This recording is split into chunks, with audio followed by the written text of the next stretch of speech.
Welcome, Dr. James Beckett Sports Card Insights. I want to thank my sponsors, Topps, Panini, Upper Deck, Heritage Auctions, Huggins & Scott Auctions, Mike Stadium Sports Cards, Burbank Sports Cards, ComC.com, and Beckett Media, Beckett Grading, Beckett Authentication. So here's an episode for your listening enjoyment. Dr. Beckett, how are you? Fine. I know your time is valuable. And I'm good. The way you do Dr. Beckett, I would spend a whole day with you. Shut the door. I love the way you do the short Instagram videos there that just draw them in. I've watched the last few, and when two of them both had Beckett themes to them, and you were asking for responses, I thought, why don't I respond? But I was wondering what responses you got on the 30 Jordan PSA 10 rookies. You were inviting response, not probably from me, but I'm here to respond to that too, in the sense of not the boss anymore, but I know what I would do if I were the boss. And I can tell you what I think you would do, but I'd love to hear what your many fans thought. I found it fascinating. There hasn't been a Beckett 10 to hit the auction block recently.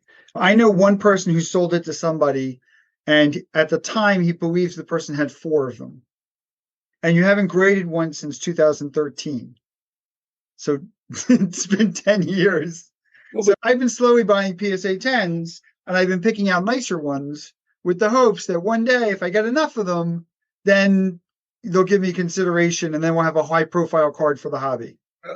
If I were in charge, we wouldn't be giving you extra consideration, but we'd be giving you serious consideration and fair consideration. But if you've been picking out better ones, one of the themes I've had in the difficulty in having BGS 9.5s being a gem mint card and explaining that to people that think we'll widen it at 10, but a black label 10 is an unimprovable card. A BGS 9.5, even a BGS 10, and certainly a PSA 10 is not an unimprovable card. And so to get a black label Jordan rookie, it really has to be improvable. So I don't think that exists. Maybe not. Yeah. I'm saying if it's noticeable enough that this isn't perfect. I just want a BGS 10. I don't want a black label. I hear you. Yeah. Okay. I believe it could happen, but your fans ought to know that this is, in a sense, revenue neutral, not to you, but to BGS. If you submit, no, I disagree with that, actually. If you look at it on a minute transaction, then yes, possibly. Listen, if I pay fees on all 30, that's a different conversation. But the conversation would be that if I were your agent, I'll tell you what I would do if I were your agent. But right now, I'm just saying, from the Beckett perspective, in the financial transaction of you submitting your 30 cards for a graded card review, they don't get anything extra out of that if they're strict or lenient. It is what it is. There's no upcharges, which is not the case for every one of the graders. And so I think they give you a fair shake. I'm wondering even, Rick, if they wouldn't even be pulling for you. Not in a personal way, but it's good for the hobby. I agree. It's good for Beckett. Listen, anytime in the long run, yes. People in this market especially, where the perception is that PSA is winning, and it's different than it was 10 years ago when maybe the perception on modern cards that Beckett was winning. And the tides have turned in terms of public perception. So if the perception can switch to where the culture exists, where people start thinking of their PSA 10s and buying and accumulating in them and looking at them like, that's not the end-all be-all, that a Beckett 10 is worth more, and if I can get this into a Beckett 10 and cross it or crack it out and try and cross it, and that's the ultimate, meaning like the ultimate is now a Beckett 10, then that is fantastic for Beckett, and that gets people thinking Beckett first and foremost, not, oh, by the way. That's down the road. I completely agree with you. And that's why if I were your agent representing you in this opportunity, I would point that out. Again, it's not going to affect the financial transaction in any meaningful way in you negotiating to allow them to consider the graded card review for if they would qualify for 10s and then reslabbing them. That's going to be a fee that's a fee. There's no upcharge if you get 2 10s or 0 10s. It's the same. Okay. Yeah. But what we have done when I was in charge is there were deals. It's one of the reasons we started BCG, because not just the leniency and people wanting 10s and a relaxed grading scale, but also the factor that if you're grading the same card over and over again, it doesn't cost as much. You're looking at the same card 30 times. And so my thought to you is if you went to them, whether it was before the National or at the National, yes, there's some publicity value.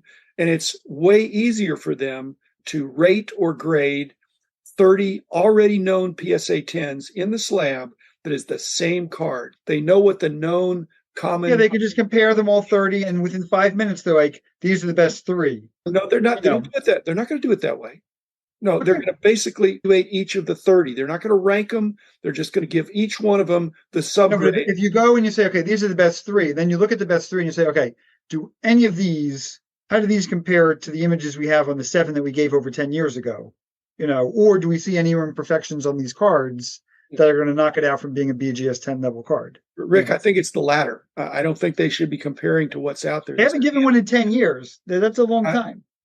I hear you, but I haven't been there in 10 years. Again, a card ought to be graded on its own merits. I agree with that, but we both know that's not how it's done. PSA is not functioning like that at all.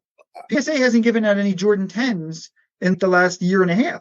Well, again, Rick, I can't speak to that. I can't even speak to the recent days of BGS, but where we made our mark is by being accurate graders that gave additional information that the other graders weren't doing in terms of the subgrades. And so, how involved are you now? I'd like to be more involved, and I may be a little more involved because we have a new CEO who's a friend of mine and is very in tune with the hobby. But you sold that to a hedge fund, is that correct? It was a roll-up. It was a roll-up out of New York City. Got it. Okay. A publishing group, and then they resold to somebody else. Got it. The number one thing that I think that if Beckett wanted to make any change or improvement, what they should do. You ready? I've got the recorder on, and I'm happy to bring you the audio or video for your use but I thought this was a practice one, and then we'd do it. But this is fine too. Oh, there's no practice. Okay, fine. I think they should do away with BVG completely, and I think that everything should be. That's topic 2. I think everybody should be in one uniform holder with the company, same as PSA does it. And I think that we could take like the Bird Magic rookie as an example. In a Beckett holder, there's almost no interest. And if it was in a BGS holder, the card would be on fire. And I think you should have one definitive brand. Let's put it this way. They should listen to you, and they'll hear this.